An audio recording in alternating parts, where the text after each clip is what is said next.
Good evening, honorable board members, Mr. Siddharth Balachandran, Mr. Sunil Sinha, guest of honor Shri Yatin Patel, Deputy General Counsel, Chief guest of the evening Mr. Ravi Kant, former Vice Chairman and MD Tata Motors, esteemed IBPC ExCom members, distinguished guests, and respected IBPC members, ladies and gentlemen. It is with great pleasure and honor that I extend to every one of you a warm welcome for today's IBPC event. Is at IBPC is matching the scorching heat outside, and I mean that in a good way. I think we've started these initiatives, these interactions, with a very specific purpose. Because I truly believe, as I'm sure most of you have started to, that India is evolving. The world is evolving. But India's place in the world is also evolving.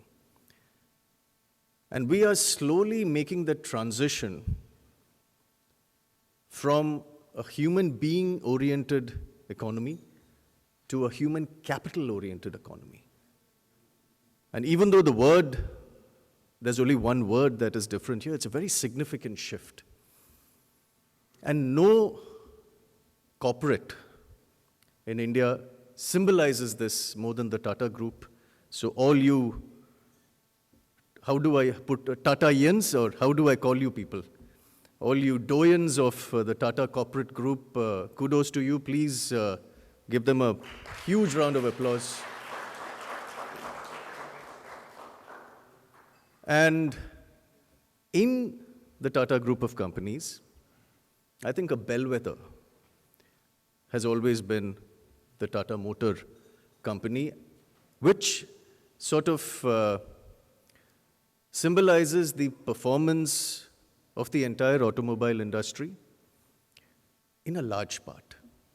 And we know that the automobile industry in India is a very, very significant macroeconomic indicator. So I'm looking forward to hearing the pearls of wisdom, which hopefully my friend Sunil will provoke a little.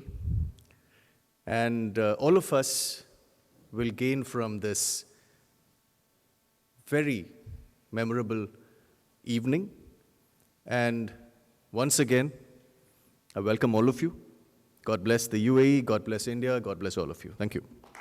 For your kind address, may I now request Mr. Srikumar Brahmanandan, convener MMC Focus Group, to do us the honors of introducing our chief guest and speaker, Mr. Ravi Kant. Mr. Srikumar Brahmanandan. Good evening, all of you. I think Siddhartha has put it aptly. The weather is warming, but the spring is still there. So I think it's the right time to see the pleasant side of businesses, the pleasant side of doing business rightly. What a great evening today, what an occasion today. We are all here to hear out what is the secret of managing differently, right? So first of all, I had the privilege and honor, Ravikantji, to hear you at least a couple of times as part of the CAI's quality circles in India. I've seen how Tata Motors have actually organized quality circles and problem-solving process in the group. And in fact, some of our learning process has evolved from there. I was talking to some of my friends in the Tata Group a few days back, once we know that Ji is coming here to address us and share some of the pearls of wisdom. And you know, what's the kind of feedback? A leader leaves a mark with the senior colleagues, which is carried for years and years to come. And that's the legacy what we all hear about. So you talk to 4 people, very senior people in the Tata Group. They will tell, what else to describe? In a couple of sentences, a very balanced head on a leader's shoulder. I believe Tata Motors' growth story has got a lot to do with the customer focus and a leadership which has evolved with a lot of customer focus and empathy towards its customers and consumers in the end. And that's the kind of model what he built in Tata Motors, which is a pride for all of us. Many of us are driving one or the other cars which is made by Tatas back in India or here. Whatever name it is, Jaguar or Tatas or, or the Land Rover. Friends, we know that today's world is not simple and straight. It is more and more a VUCA world. The vulnerability is really high. You can't expect how things will be, say, 2 quarter or 3 quarter down. We are all struggling in our businesses of not meeting the forecast and struggling with what are the changes which is happening in the business. So is knowledge enough? I say no. Is experience enough? Maybe yes, to some extent. But what is required? What is required is a thinking hat which evolves as the time changes. So in the pursuit of organizational excellence today, which is taking a totally different route and a dimension, who else can share with us the best practices and the best management, I will not say theory, the management philosophies and management practices which is done by hand on the shop floor, in the conference room, in the boardrooms. So it's our great privilege and honor, definitely, to host this kind of an illustrious leader who made a mark in the automotive industry, more than automotive industry in any Indian industries to that extent. So it's our privilege and honor, sir, to host you here. So discussion of leadership, which comes in view of this rapidly changing world, definitely unpredictability and the tsunami of events which hits us, we definitely need a style of leadership which is very, very different from what we have practiced. Egocentric, column-based departments, non-cooperative or non-sharing of information, no transparency in leadership to the stakeholders. These are the old styles, and all of them were thrashed by the good corporates in the last 2 decades. And definitely Tata Group has set up a model for all Indians to be proud across the globe, not just in India. We all say that, one or the other way we were participated, we were having some kind of association with Tata Group. So Mr. Ravi Kant is just not an illustrious corporate leader. He also carries a lot of legacy. How many of you know that other than him, the family has actually left a lot of, or provided a lot of leadership to different segments of India. I come from the state of Kerala, even though I lived there very little. And we have this tag called God's own country, which we doubted many times due to many events which happens. But who gave the tag of God's own country to Kerala? Only few of us know that it was his brother. Yes, Amitabh Kant. And just 1 year before, not even 1 year, I was in the UAE delegation to India. I think Rajiv was there in Delhi at that point of time when I met him there. On the G20 summit, the B20, and the Sherpa of the event was Ravi Kant. Sorry, Amitabh Kant. And every day from morning to evening for almost 3 days, one or the other events. What an energy from morning till evening. So the leadership of India was virtually built through these kind of leaders. So it's coming from the family, not only him. The entire family is contributing to India's growth and providing us different aspects of leadership traits which we can follow, emulate, and be proud of. He is a veteran, and definitely Indian engineers are generally proud of coming out of IIT. So he's an IITian, spent a lot of time in different industries, and then came as the head of Tata Motors through the journey of acquiring from Daewoo and going up to the Kuhn's own vehicles, which is today a model for the world, how they transformed the vehicle. I am having the first-hand experience because last 16 years or so, I drive different models of Range Rover.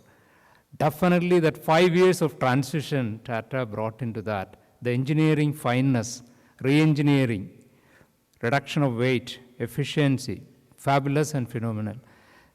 We have seen case studies of Tata Steel. From one of the highest cost producer in the world of that type of steel, what a vision, what a courage to fight the entire shareholders and the board, Ratanji and the team, put in and become again one of the top 5 in the world in the steel production. So the group definitely has given us a lot of lessons. Once again, I say, for us, make us proud as Indians, as global Indian company.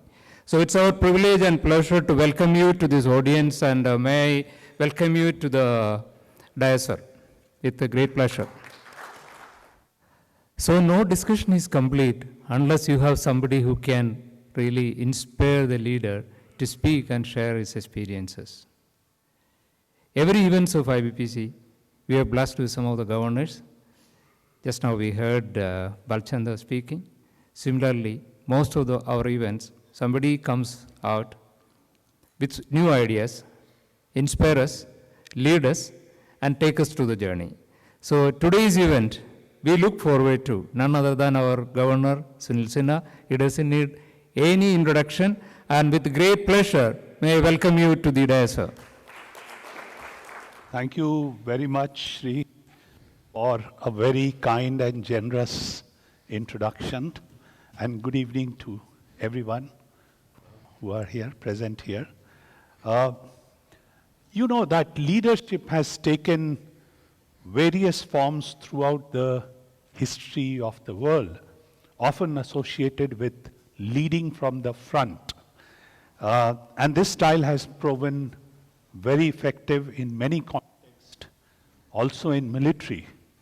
However, in today's rapid changing corporate landscape, with its global reach, businesses have globalized, diverse workforce, and complex supply chain, we must question whether this traditional style of leadership will still be effective.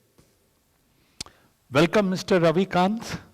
We are delighted to have you here for this informal fireside chat. You have authored a book titled Leading from Behind to Achieve the Impossible, along with co-authors Harry Paul and Ross Reck. With your extensive experience spanning 5 decades in 7 different companies, and having experience of acquiring companies like Tata Daewoo and Jaguar Land Rover, what motivated you to transition from a corporate honcho to an author? ये कीड़ा कहाँ से आया? Well, you know, several people have been asking me to write what I did. And I've always been very reluctant to write what I did, because you don't know anything individually. And always there is a problem in writing those kind of things. Till about 3 years ago, a very close friend of mine, who was in advertising, he said, ki, okay, you're reluctant to do that, why don't you write something what you learned or what your learnings? So I said, yeah, that seems to be a good idea. Then I asked him, what should I write on? So he said, ki, you're not an incrementalist, go for big things. So why don't you write on testing the limits? Testing the limits. Testing the limits. So which you have done. He was an advertising guy, so he gave that byline, testing the limits. So I said, okay. Then there was another friend of mine, also from advertising, coincidentally. So I asked him, how do you think, how would you describe my way of working? So he thought for a moment. It was at Patna airport. We are coming from a village in Bihar. And I asked him posed this question to him. He said, ki, Ravi, you lead from the back. That's the first time I heard this sentence, and I didn't know what it was. And then I started thinking about it. Because that fellow, I have a lot of respect for that gentleman. Sridhar, and actually is mentioned here. So I started deconstructing what it means, what is leading from the back. So I went back 50 years and started thinking, and I tried to put it in a very simple form. It's a story form, it's a parable. It's nothing to do with what I did or didn't do. So it's about the story of a mid-level manager, how he is very successful in a certain style of working, and then he starts having problems, major problems. He can't succeed. He can't succeed because earlier he thought he is the only one who can do things. And then he finds that no, that's not the way to work. It's not going to work. And because he fortunately was in a good company, so people saw that he was struggling to succeed, so they gave him an opportunity and they took him to a coach, and that's how the story then unfolds, and he goes to different people and they tell different things, and then he begins to change his mind, and that's how the book came about. So it was also, you'll notice the book is a paperback. Normally people write hardbacks, things like that. So it's a paperback, low price, so that nobody should have any, they should not think twice before buying the book. So that's how the book So is this came your into it. first book or It's going to be? It's my first book. I won't say first book, or this at the moment is my only thing. So that's how it is. Mr. Ravi Kant, in this book you have discussed 3 fundamental principles of leading from the back. You have said one is, how should I be? That is about me. How should I deal with the team? It's about team. And how should I deal with the task? Now, may I request you to deconstruct it a little bit with examples of, in your corporate journey, how did you come across these 3 steps in dealing with a task, dealing with some very impossible looking task? So shall we go one by one? So before, if you permit me, Sunil, I would like to just paint some background to it. Right, So sure. how did I reach there? See, I've always believed that leadership is very contextual.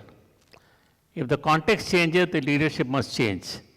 And it has been done in corporates that, okay, when things are going all right, you need a different kind of leader. Suddenly, economy tanks or the industry tanks. You require a different leader. We see it all around us. But I'm not talking about leadership change in these 3-year, 4-year, 5-year periods of change. I'm talking about leadership which is required for next 100 years or 150 years. I'm talking about that.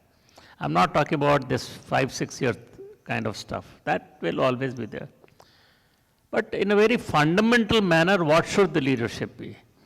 And for that, I would like to take 5 minutes to kind of lay the background for this entire thing. So leadership, as I said, is contextual.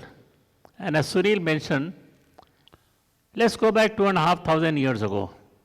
We have heard of Alexander the Great, who became king at the age of 20. At the age of 30, in 10 years' time, he created the largest ever transcontinental empire. And of course, he came right at the edge of India and then went back for various reasons. I won't go into that. So what did he, at that point, what was the context? Context was, they had swords, which you had to hold in your hands. You had javelins, which you could throw right up to there, a few meters. And you had horses, so you can go like this. And therefore, in that kind of context, you needed to show to people your own valor and how strong and how intelligent you are. You have to show to the troops to treat you as a leader who could be followed. And therefore, leading from the front in that context was the necessity, the norm, and had to be done. It went on for a long time, as you know. After that, Julius Caesar, Roman Empire, people did the same thing, and later on, everybody. In our own country, you must have heard of Chandragupta Maurya, almost contemporary, or his grandson Ashoka the Great. It was all, or in China, same thing happened. That the context was, in that context, we had to lead from the front. And people led from the front very successfully. So that's a 2,500-year history. But let's look at military warfare today. We are seeing the Ukraine war going on, Gaza war going on. The general is not out there. The person who's conducting the war is not in the front anymore. See, Ukraine war, somebody is sitting in Kyiv or Moscow or even Washington, you can say. So the whole context has changed. And the context has changed, and therefore the conduct of the war also has changed. It's no more, you can't find Mr. Putin out there in the front or even a general out in the front. They are all at the back. But they have retained kind of hierarchical structure still. So it's kind of a hybrid, but definitely leading from the front is gone away. I'm talking in physical sense. And therefore, some change has occurred. This is 2,500-year-old.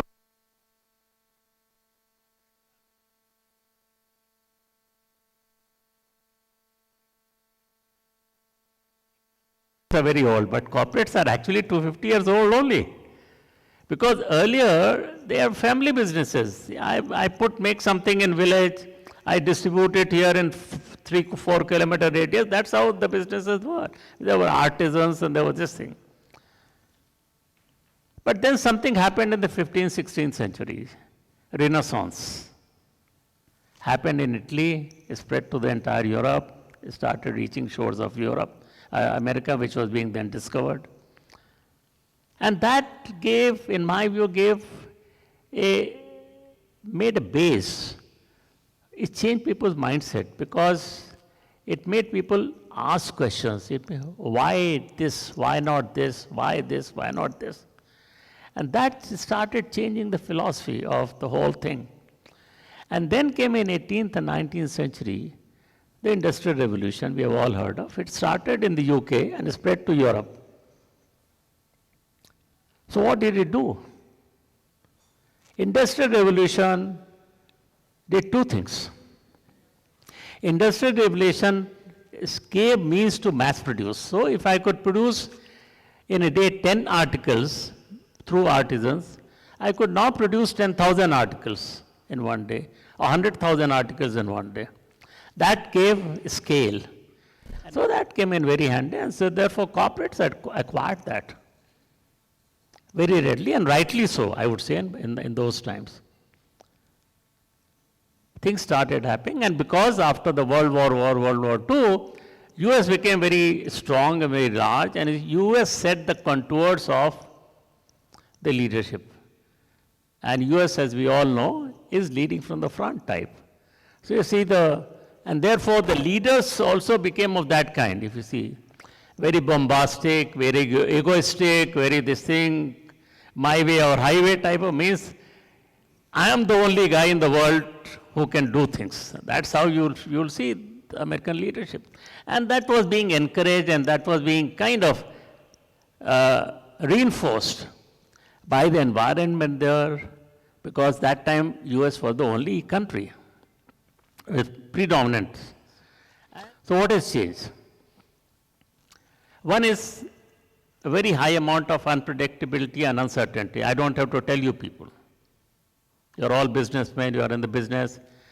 If even 20 years ago or 30 years ago, you could say, okay, I can project up to next 5 years or next 7 years. Today, I can't project even 2 years. What's going to happen?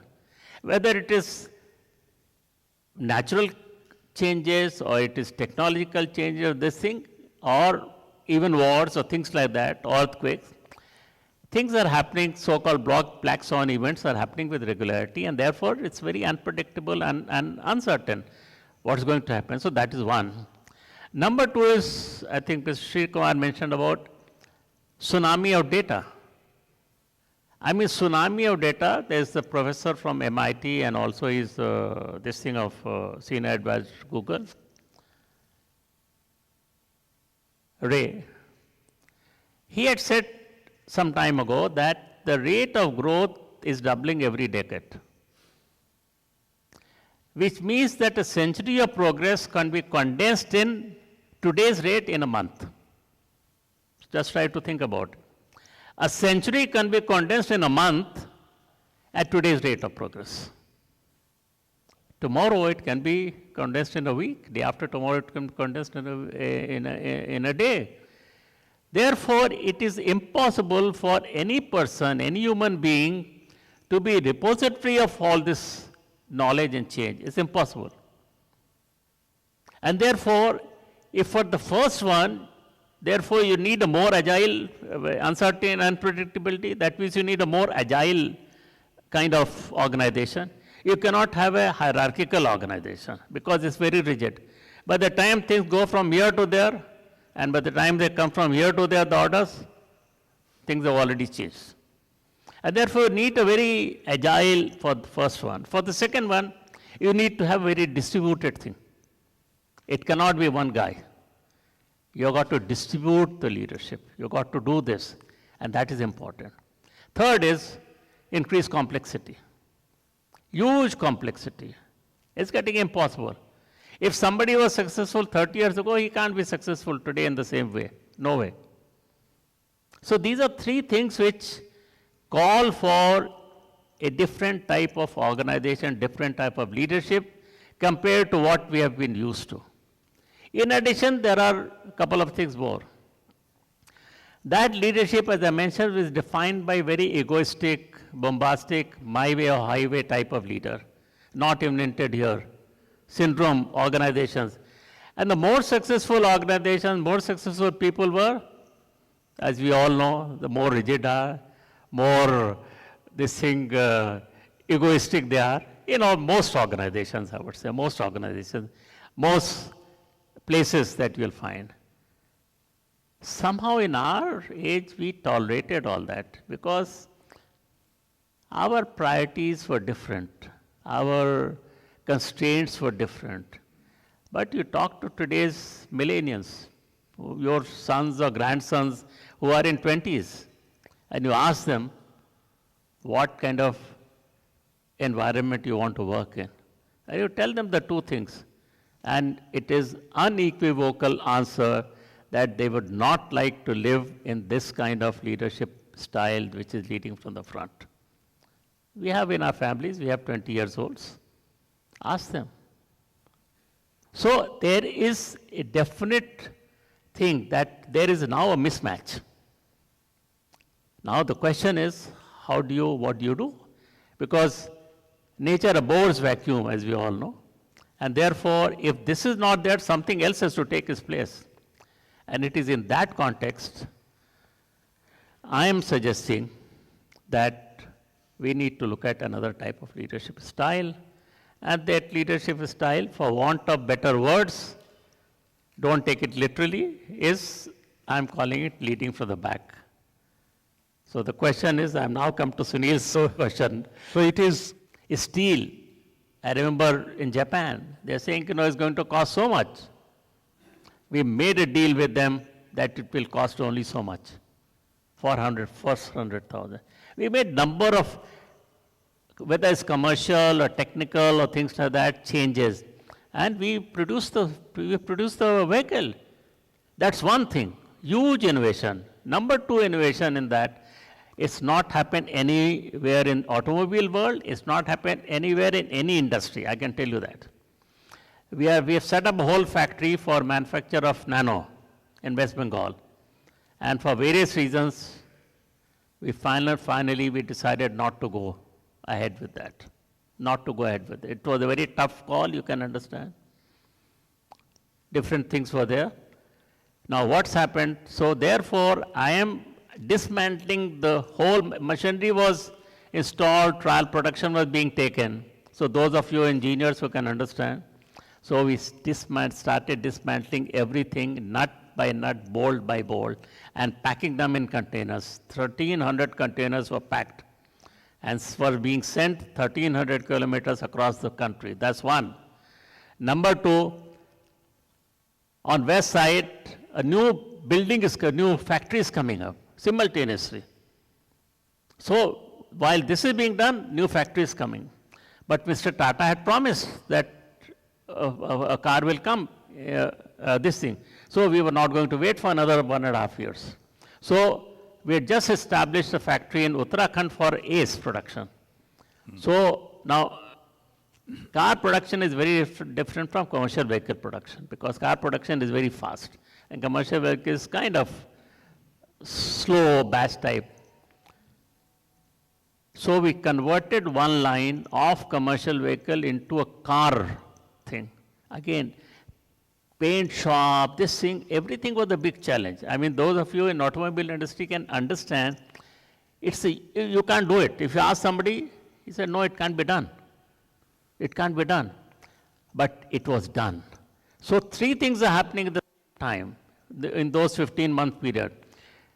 Factory being dismantled, factory being established, and third place production is being... Interim production. Interim production. Yeah. So this is a fantastic case of innovation in design and in manufacturing. I can only say that. Then what happened, I can't say. Yeah. I mean, we created such a thing that lakhs and lakhs of people were coming into the town, they can trial runs and things. But things didn't work out. I can't say. It's in God's hand. It was similarly as God's hand, we could not have predicted so much success for ACE. And that is why there's a thing in the book, in the first part, how do I deal with myself? There are 3 parts, 3 things. In each of these have 3 things. So number 1 is keep an open mind. Keep an open mind. Number 2 is take ownership. Assume ownership. Even though you may be a manager or you may be a middle manager or here, you assume as if this belongs to you. And how would you treat it? And that's very different from just being a manager. Assume ownership. And third is be detached. Be detached. Means while you are assuming ownership, be detached.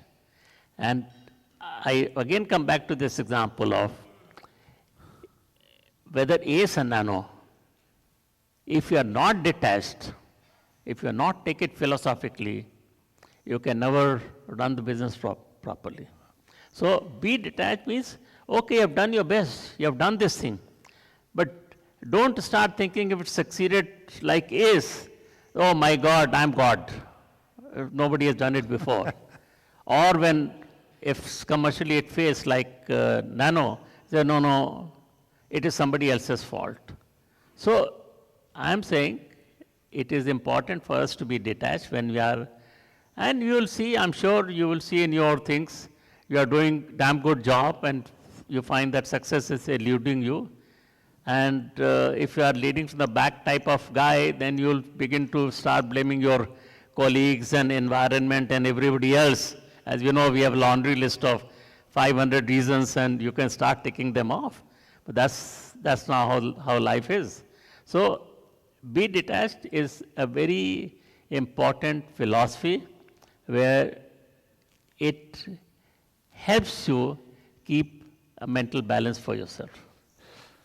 So I'll ask one more last question, but just wanted to tell you, we'll come back to the floor. If you want to ask any question, please feel free to ask. Are the mics there? But before I leave it to the floor, Mr. Ravi Kant, you were involved in 2 very, I would say, very important acquisitions. And Tata Motor was a Indian company, CV company, commercial vehicle company, and you suddenly went to acquire Tata Daewoo and then Jaguar Land Rover, which was, in a different space, different kind of market, different kind of product. How did it all happen? Why did you decide to go into that? What are some of the learnings? Would you like to share some insights from the 2 acquisitions? Sure. Let me try to be very brief. Number 1 is these opportunities came our way. in both case of Devu, conglomerate was being broken up, and therefore a lot of parties across the world were invited. We were one of them. Same case in Jaguar Land Rover. Ford was dismantling what is called premium automotive group, which consists of Aston Martin, Jaguar Land Rover, Volvo, etc.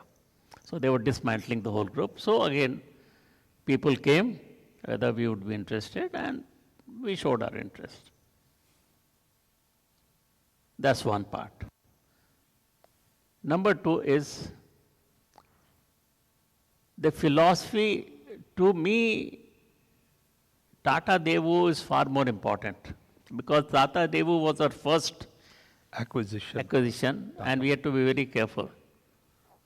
And I would just say one bottom line is that our philosophy that we created at that point in time was that we want to be seen as a South Korean company in South Korea, not as an Indian company in South Korea. There's a huge difference in mindset. We want to be seen as a South Korean company in South Korea, not as an Indian company in South Korea. That means like Tatas are in India, are merged in the context of India. Similarly, we want to be seen as one who is part of South Korea, not a transplant from India. And that philosophy then took us to its logical conclusion, whether how many people, we did not have 100-day plan like US multinationals have. You have a 100-day plan, send out 500 people and demolish whatever existence of the acquired company is. If acquired company is color red and you are blue, then everywhere it will be only blue. So did you change the management? No, we did not change the management. Oh. We kept the management. We had only two persons there. One to liaison with India, and there was a person in finance. Otherwise, we gave them responsibility. Yes, responsibility did not mean that we abdicated our responsibility. We gave them targets based on sound basic principles, but they allowed them to do whichever they wanted. That was the thing, and it worked well. We increased market share. We made huge profits and things like that. And same template we applied here also.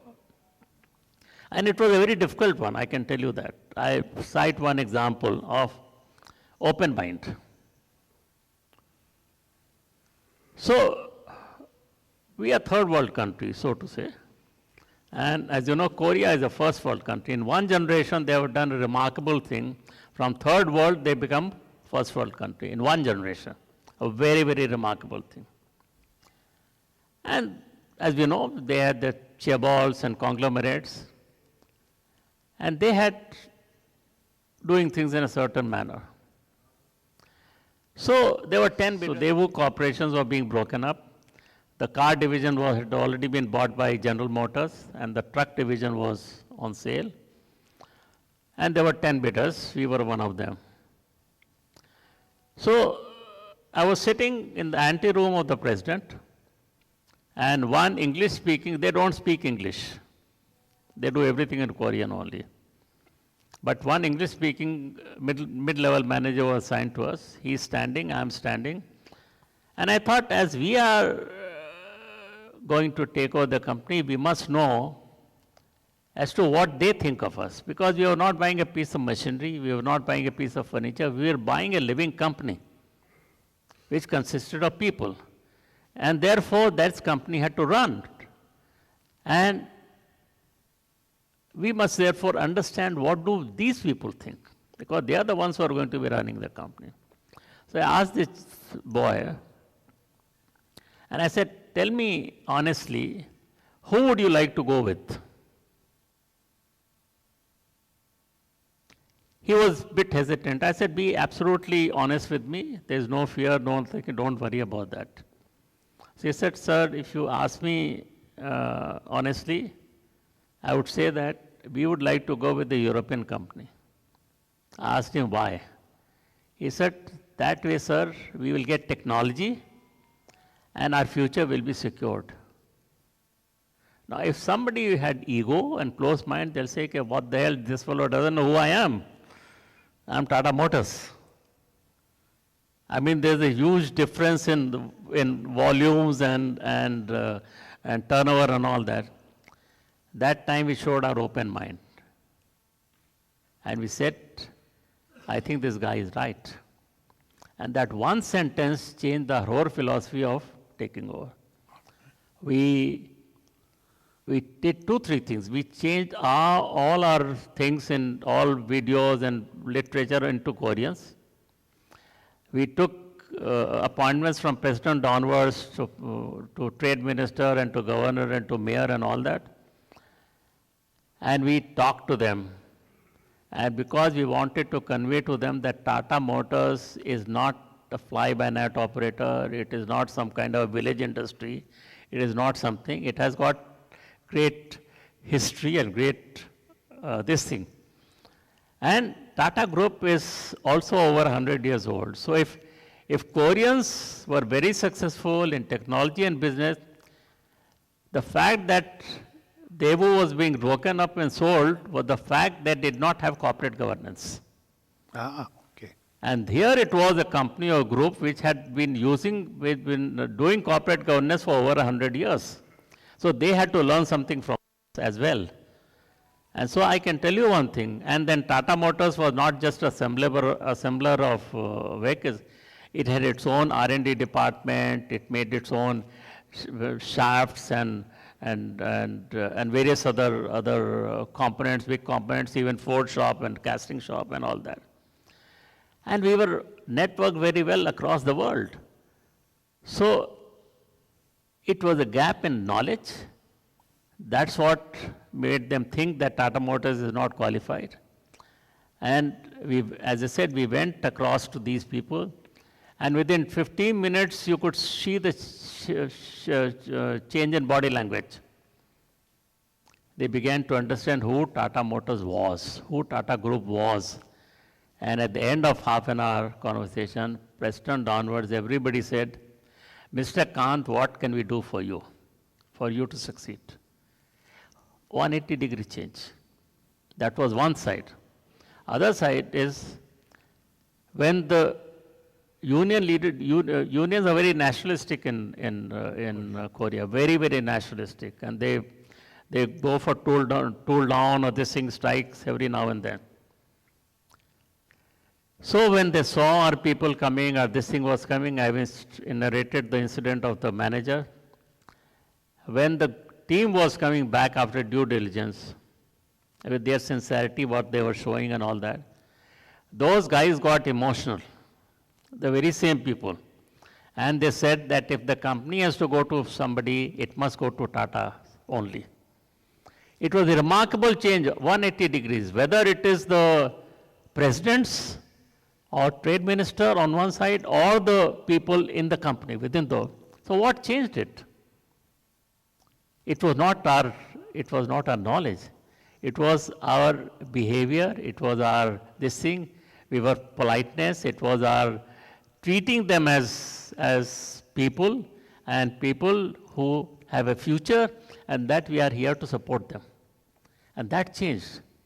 And the same philosophy we used in Jaguar Land Rover. That's all. Were they ready to be acquired by Tata Motors? Sorry? Were Jaguar Land Rover, were they ready to be acquired by Tata? Same problem was there.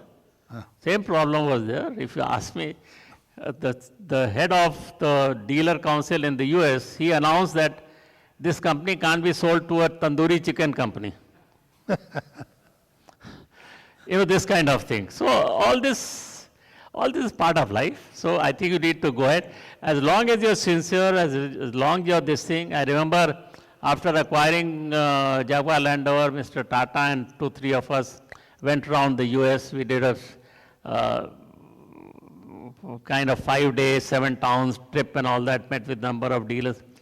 When the same Mr. Tata, whose name is the Tata Group, when that person is coming and talking to these people, I mean, everybody's things change. When you ask, has Mr. Ford come to you any time? Said, answer is no. Mr. Ford has never been to their dealerships.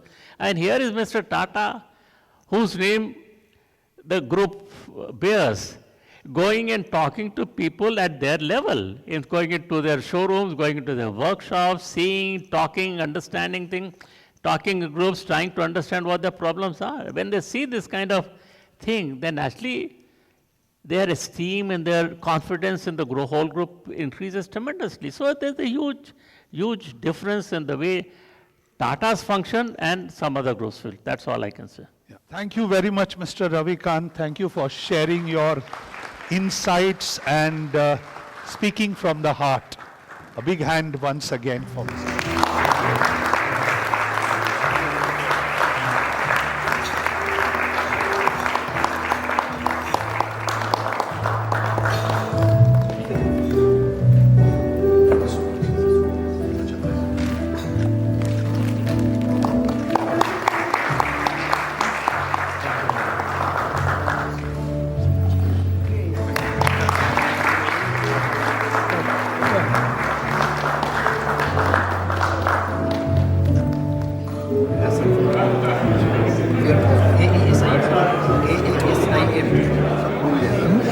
That was a former Tata employee, SAP.